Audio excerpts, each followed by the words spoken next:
Hi guys, welcome back to my channel. If you're new, my name's Tammie. Today's video is such a fun and exciting one to film for you guys, and honestly I didn't think I would get here, especially not so fast after I miscarried. But today's video is going to be my 4 and 5 week bump date.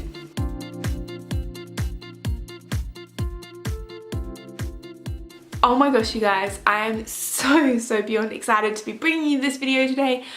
I did not even think that this would be happening, and not this soon either. Like, I'm still speechless. I don't entirely feel pregnant. I've been really sick the last couple of weeks, so that might be why, but I'm just blown away and so excited, and I can't wait to share this journey with you. So let's just jump on into how the baby's growing, then we'll jump into how I've been feeling and what's been going on in terms of doctor's appointments and things like that, and then we'll finish off with a bump shot.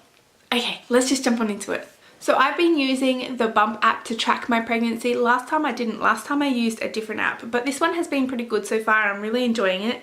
So it says here for week 4, the baby is the size of a poppy seed, or 1 millimeter. So that's teeny tiny. The ball of cells is splitting into the embryo, your future child and placenta. Baby's neural tube, the building block for the spine, brain and backbone, is already formed, and the amniotic sac and fluid are forming into protective cushioning for your baby. At 4 weeks, your baby, now known as a blastocyst, I think I'm saying that right, is practically microscopic, a teeny ball of cells.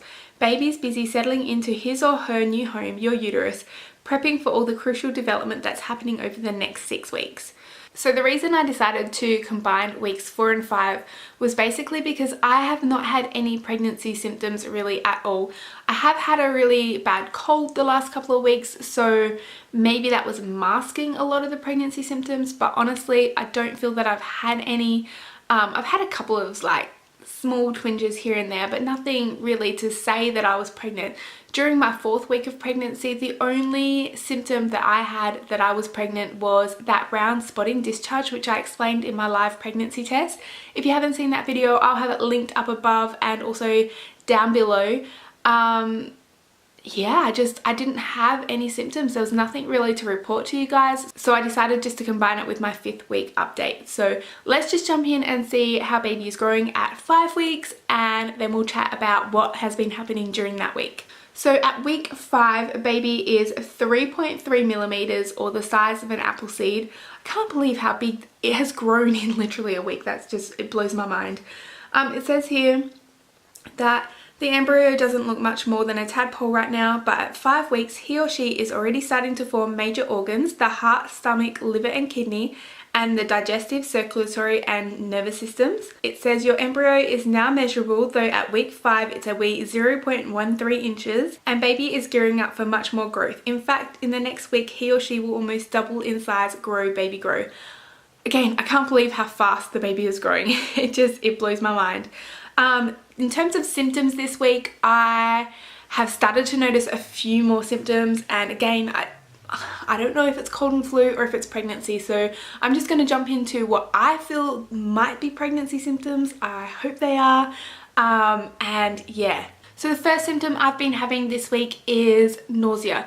I've been feeling pretty nauseous all day and all night, so even if I wake up in the middle of the night I feel a bit nauseous, but it's only very minor. It's really nothing. It's not making me want to be sick or anything. It's just kind of feeling that uneasiness in my belly, and I guess if you've been pregnant before you would know that kind of feeling. You don't need to be sick, but it's kind of, I don't know, gurgle. It's not even gurgling. I don't even know how to explain it. I just feel uneasy and nauseous in my stomach. So that's definitely a symptom that I've been having this week. Another symptom that has been driving me crazy is insomnia. I cannot sleep, and it's really messing with me. I never had this with my pregnancy with Sam, so it's really hard for me to get to sleep at night, and then once I'm asleep I'm finding that I'm waking up frequently and then not being able to get back to sleep, and of course that is causing a lot of fatigue during the day. I have a toddler that I'm trying to run around after all day every day. I am a stay-at-home mum, so it's just very tiring, and I really hope that that symptom disappears quick smart. The next symptom I've noticed is food aversions. I've really not wanted to eat anything in the last week. Nothing has sounded appealing, not even chocolate, which for me is kind of a big deal. yeah, just I haven't wanted to eat anything, which is really strange for me. Making dinner has been really hard because, you know, I'm the one that does all the cooking and everything, and just trying to find something that even sounds remotely appealing has been quite difficult. So yeah, just definitely food aversions this week. And the last symptom that I've been having this week would be needing to go to the toilet a lot more. It's probably because I've been drinking a whole lot more water since I've been pregnant, but I've definitely noticed that I've been going to the bathroom more. And that's pretty much it for my symptoms. Honestly, like I said, I can't really tell the difference between pregnancy symptoms and cold and flu symptoms at the moment. So hopefully the cold and flu sort of finishes up soon. I know that having a cold is common during early pregnancy, but yeah, I don't think this has got anything to do with pregnancy. I think it's just Sam got a cold, I got a cold, Matt got a cold. So it's been a week. In terms of doctor's appointments this week, I had my very first blood and urine test on Monday, which would have been 5+1, and I went to the doctor's on Tuesday to get the results. My HCG levels were sitting at 389, which for me is fantastic. If you've been watching my videos for a while now, you'd know that during my miscarriage, I think it was about 5+2, I had a blood test and my HCG levels were only 27. So for me, that is a massive positive, and I'm really hopeful that everything's going well with that. Everything looked good in my urine and blood screens, so my doctor is really happy with how everything's going. She gave me a referral to have a dating scan between weeks 7 and 8. That's because we are actually going to be away overseas between weeks 11 and 13, and we need to know if we're going to have a 12-week scan, you know, before we go away or when we get back. So that's a pretty important one.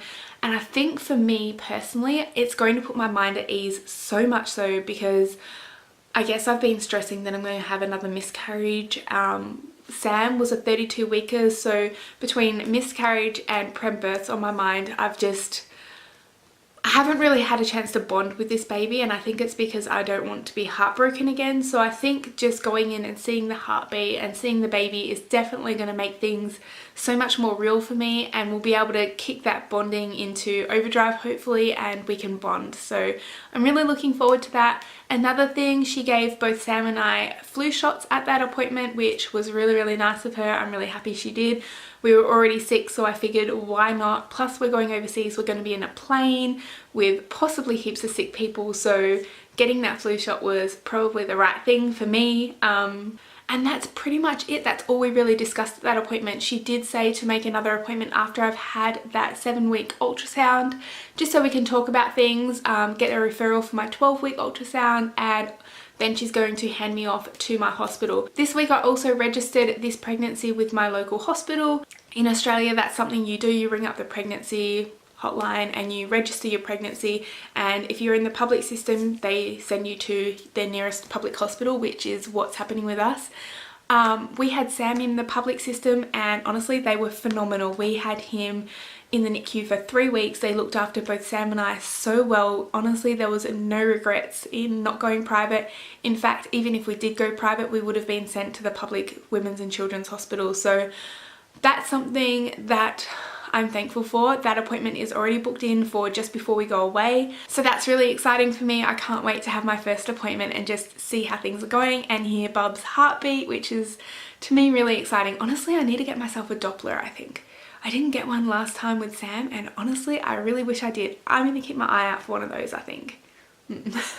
So onto my weights and measurements and everything. Pre-pregnancy, my weight is 107.5 kilos, which is 236 pounds, I believe, I think. My pre-pregnancy weight with Samuel was 104 kilos, and with him I got up to 113 kilos. In this pregnancy, my goal is to try and lose weight as I'm gaining pregnancy weight so that I can stay under 110 kilos right at the end of the pregnancy. So I really want to be losing weight as I'm gaining pregnancy weight this time around. I'm going to try really hard to look after myself, eat healthy, and just get some gentle exercise in as much as I can. So my measurement around my stomach is 149 centimeters or 54 inches. Like I said, I'm a bigger girl and it is what it is. You know, I can't go on a crash diet now, so I'm just going to try and eat as healthy as I can during this pregnancy and just stay as healthy as I can. So that's pretty much it for this update. It's pretty short and sweet. Honestly, there hasn't really been much to report. It's been a pretty easy first couple of weeks of pregnancy, which to me is a good sign. When I was pregnant with Sam, I got really sick around 7 weeks, so fingers crossed that doesn't happen this time and it's a much easier pregnancy, but we shall see. So I'm going to leave you guys with a belly shot now, but thank you so much for watching. Please don't forget to give this video a thumbs up if you liked it, subscribe to my channel if you haven't already so you don't miss out on any more of my bump dates, and we will see you in our next video. Thanks for watching. Bye guys.